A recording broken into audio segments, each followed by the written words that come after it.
आज कोल्हापूरमध्ये सार्वजनिक मंडळ कोल्हापूर येथे सांगली व कोल्हापूर जिल्ह्यातील सर्व कॉन्ट्रॅक्टर आपल्या प्रलंबित देयकासाठी आले आहेत. शासनाच्या नियमानं जे निविदा मंजूर होते ते मंजूर करून त्यांची वर्क ऑर्डर द्यायचं हे काम सार्वजनिक बांधकामाचे महामंडळाचे अधीक्षक अभियंता व कार्यकारी अभियंता यांचे असते. जसं काम डिले झालं किंवा कामात चुका झाल्या, जसं आम्हाला नोटीस काढून घेणे सांगतात की बाबा हे काम असं झालं तसं झालं त्यात दुरुस्त करा किंवा वेळेत करा, तसं पैसे द्यायची जबाबदारी त्यांचीच आहे. पण हे सर्व शासकीय अधिकारी स्वतःच्या सवडीप्रमाणे टालढकल करत आहेत. कारण कॉन्ट्रॅक्टर यांना ठामपणे विचारू शकत नाही, कारण रोज इथंच काम करायचं, त्यामुळे रिलेशन खराब होऊ नये, पाऊल होऊ नये म्हणून आपण कोणी विचारत नाही. पण सत्यता म्हणजे आम्ही कुठल्या मंत्र्याला जाऊन भेटू शकत नाही, मंत्र्याला भेटायची आम्हाला गरज नाही. हेलपाट मारून मारून आपले कार्यकर्ते दमलेले आहेत. जे जमलेत मुंबईला जाऊन आले, कुठे वेळेत प्रयत्न केले पण काय जुळलं नाही. पण ह्यांनी प्रयत्न केला पाहिजे, कारण ह्यांनी वर्क ऑर्डर दिली आहे, ह्यांनी त्या रस्त्याचा लाभ लोकांना दिला आहे. त्या रस्त्याचा टॅक्स यांनी घेतात, सगळ्या लोकांचे टॅक्स, RTO टॅक्स, सगळे टोल टॅक्स सगळे घेतात. त्यामुळे यांची नैतिक जबाबदारी आहे की बाबा हे पैसे दिल्याशिवाय दुसरी कुठलीही योजना करू नये. वेगवेगळ्या मोठ्या मोठ्या रोज घोषणा वाढल्या आहेत. या आपलं मेळावा होणार आहे कुंभमेळा, त्याला 25,000 कोटी 30,000 कोटी लोक मरतात, त्यांना द्यायला पैसे नाही शासनाकडं. आणि घोषणा जाहीर करून म्हणजे एक प्रकारचं आपण भूलथापा लावायचं, कोण विचारायला जात नाही, कोण काय करत नाही. आपले रस्ते झाले आहेत, ज्या आमदार साहेबांनी ज्या पूर्वी मंजुरी घेतल्या त्यांनी मोठे मोठे प्रत्येक गावात डिजिटल बोर्ड लावले आहेत. अजून बोर्ड आहेत, फाटलेले नाहीत, आचारसंहितेमुळे काढून ठेवले. तिथं प्रत्येक ठिकाणी मी या भागात रस्त्यासाठी 300 कोटी आणले, 100 कोटी आणले, 200 कोटी आणले, या पुलासाठी एवढे आणले. सगळं भरपूर जाहिरात करून भरपूर पैसे त्यांनी कामं करून घेतले आमच्याकडनं आणि नारळ फोडून त्याचा मतात परिवर्तन करून घेतलेलं आहे. त्यामुळं त्यांचीही जबाबदारी आहे की बाबा जिथं मी बोर्ड लावलो आहे त्या कार्यकर्ता जगला, कॉन्ट्रॅक्टर काम केलं माझ्यासाठी, त्याला पैसे मिळालेत का नाही हे आमदारसुद्धा बघत नाहीत. हे त्याचा दुर्दैव काय आहे, निवडून आले त्यांना आमची किंमत नाही आणि आम्ही त्यांना हौसेनं काम करून दिले. आम्हाला वाटलं बाबा हे पुढे गेलं आपल्या पाठीशी राहतील, पण त्यांना कुणालाही सोयीसुद्धा नाही आहे. त्यांना नवीन निधी आणण्यात इंटरेस्ट आहे.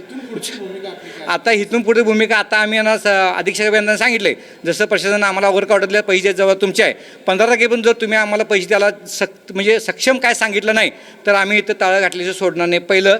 आणि त्यानंतर जर कारवाई झाली नाही तर ज्या आमदारांनी मंजूर करून निधी आणला आहे, ज्यांना आम्हाला काम करायला लावलं, नारळ फोडायला लावले, त्यांच्या घरी जाऊन त्यांच्या दारात आम्ही ठिया मारणार.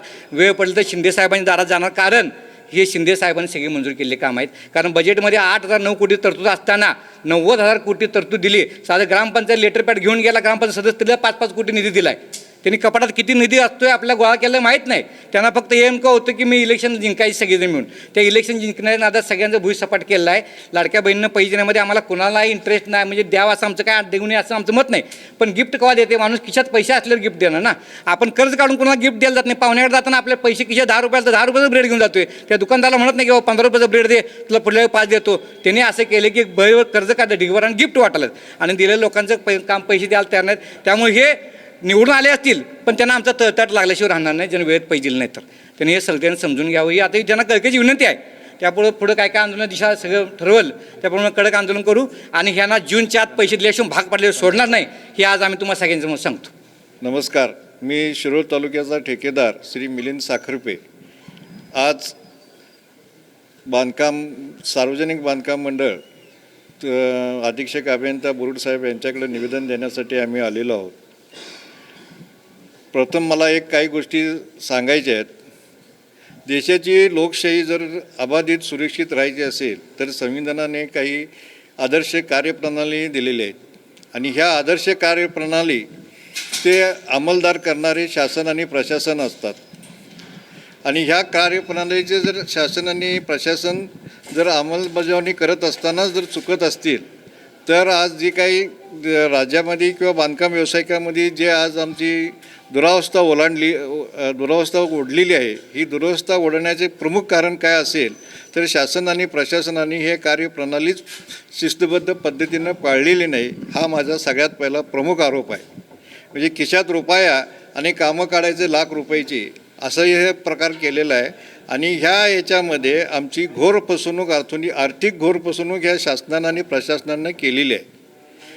आणि आता आम्ही बुरुड साहेबांच्याकडं म्हणजेच अधीक्षक अभियंत्यांच्याकडं आलेलो आहे ते एवढ्याच गोष्टीसाठी की ही जी घोर फसवणूक तुम्ही आता करत आहात ती आता सगळी थांबवा. प्रथम आमचं मागचे निधी जी काय देयकं आमची थकीत आहेत ती सगळी थकीत देयके सगळी पुरी करा आणि मगच नवीन तुम्ही निविदा प्रसिद्ध करा. तोपर्यंत तुमच्या निविदा प्रसिद्ध करायच्या नाहीत. म्हणून इथं आम्ही अक्षरशः मांडी घालून यांच्यासमोर बसलेलो आहोत. आणि ह्यांची मागणी काय होती काय नाही ह्याचासुद्धा आता आपल्याला थोड्या वेळाने हे होईल.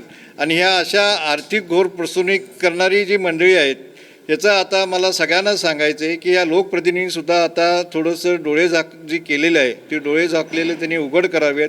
या सांगली जिल्ह्यातील कोल्हापूर जिल्ह्यातील जे मंत्रिमंडळ आहेत मंत्री महोदय आहेत पालकमंत्री असतील किंवा इतर मंत्री यांनीसुद्धा या गोष्टीमध्ये जाणीवपूर्वक लक्ष घालून आम्हाला आर्थिक न्याय देण्याचं त्यांनी प्रयत्न करावेत एवढंच मला हे सांगणं आहे. नाहीतर आमच्या आत्महत्या ह्या ठरलेल्या आहेत पण ह्या आत्महत्या आमच्या निरुपद्रवी ठरणार नाहीत तर या शासन प्रशासनाला उपद्रवी ठरणार आहेत. आत्तापर्यंत 2-3 आमचे भाऊ ज्या पद्धतीने झाले ते उपद्रवी ठरल्या पण आमच्या आत्महत्या ह्या उपद्रवी तुम्हाला ठरतील यातच तुम्हाला आमचा गर्भित इशारा समजून घ्यावा. नमस्कार.